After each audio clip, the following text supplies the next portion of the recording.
How to log in to Printify account using the Printify app on your mobile device. Hi everyone, welcome back to Wake&Tech. Today I'm going to be guiding you through how you can easily log into your existing Printify account using the mobile application. So without wasting much of our time, let's get started.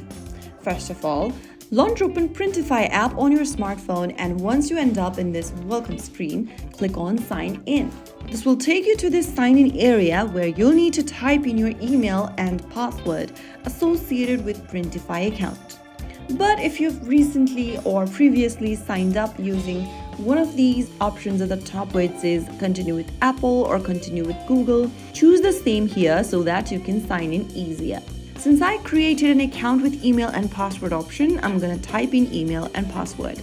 While typing down your credential, make sure that you type in your correct one. Once you are done with the email, go to the password field and write down your correct password. Finally, click on Log In.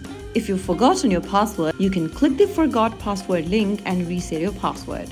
After tapping the Login button, and if your credential is correct, you'll be able to log into your existing Printify account. So that's how it's super easily done. If you found the video helpful, don't forget to like, share, and subscribe to our channel. I will see you again in the next video. Thank you for watching.